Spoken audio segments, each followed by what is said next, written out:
MouseandJoypad.com bring you another original.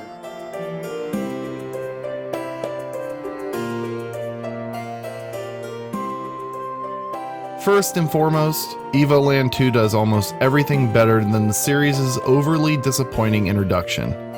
The use of different graphical designs are now integral to the narrative, representing what era your group of time-traveling heroes are currently in. The story has drastically been improved, offering a much deeper lore with pivotal moments in its history. The characters are engaging, and their dialogue is fun and even sometimes heartbreaking. Simply put, if Evoland was a shoddy attempt at a good idea, its sequel is the redemption.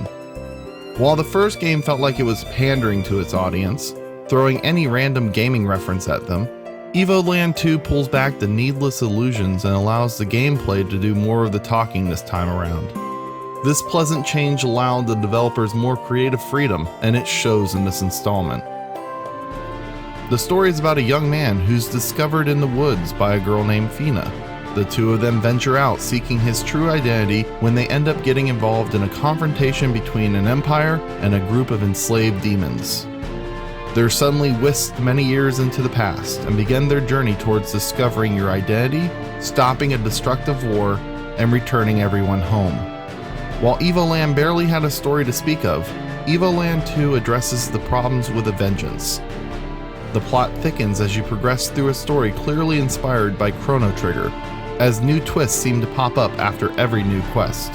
Themes such as free will, destiny, and prejudice are used as a driving force, and it makes the game all the more enjoyable. You're constantly wanting to get to the next quest, and I was delighted when I was rewarded with new exploratory options. There's something about old RPGs where something as small as getting a paddle boat is somehow amazingly liberating, something that many modern games don't seem to get right. The graphics are stunning. The NES's style is playfully simple, utilizing a color mosaic of pixelated goodness. Jumping up to the Super NES, the game looks similar to the Square Enix greats of the past, with expressive and lively models. When the game does break into 3D, it's leaps and bounds above the later stages of the original, looking on par with a really good PS2 game. There is some occasional lag as the game pushes its graphical engine, but overall it's very impressive for an indie game with so much diversity, especially when revisiting locations in different time periods. The game is primarily played as an overhead action slasher, similar to the Mana or the Zelda series. Players utilize their partners as additional powerful attacks, rather than as individual fighters. When you hold down the attack button, your selected partner will begin to charge, releasing a powerful attack onto your enemies or on-screen obstacles. When you kill enemies, they either drop coins, health, or experience points. Controls are super easy to pick up, but perhaps too easy in this day and age. I'd liken them to Game Boy Advance controls. In all fairness, they were probably kept simple due to the fact that you jump in and out of 8-bit graphics, aerial segments, and side-scrolling.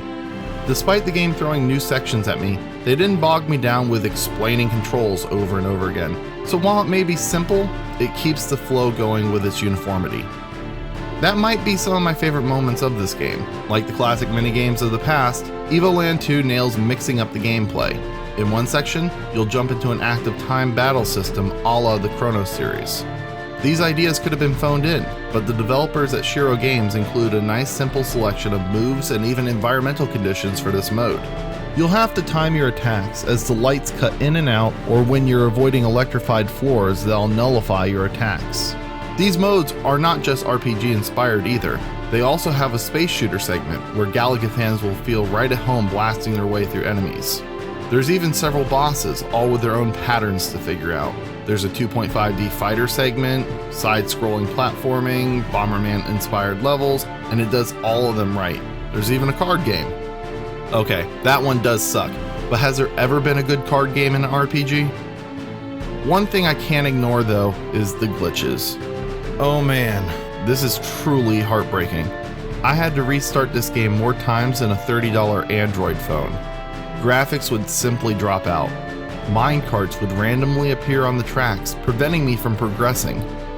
Sound effects would suddenly loop in game, even when I went back out to the menu.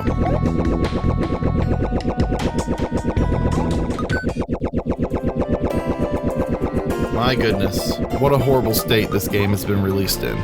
While it was annoying, backing out of the game is fast, and I could always get back to where I was quickly. But I'd be remiss if I didn't mention these grievous oversights. I will say, the game feels ambitious, so a few glitches can be expected, but these are pretty hard to swallow. The music is phenomenal.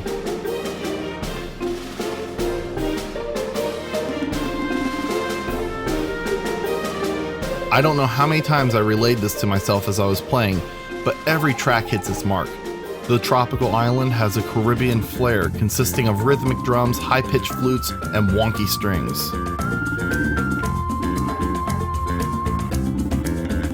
Dark caverns have slow, methodical notes from the piano as soft woodwinds add mysterious hanging notes.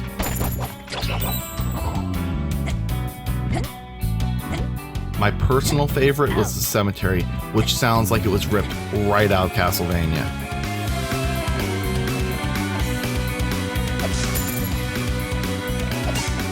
That's probably my only fault with the soundtrack, is that again, the music feels overly inspired.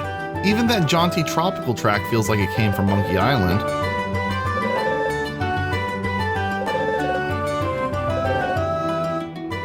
And I think that might be my biggest complaint about the game, all the references.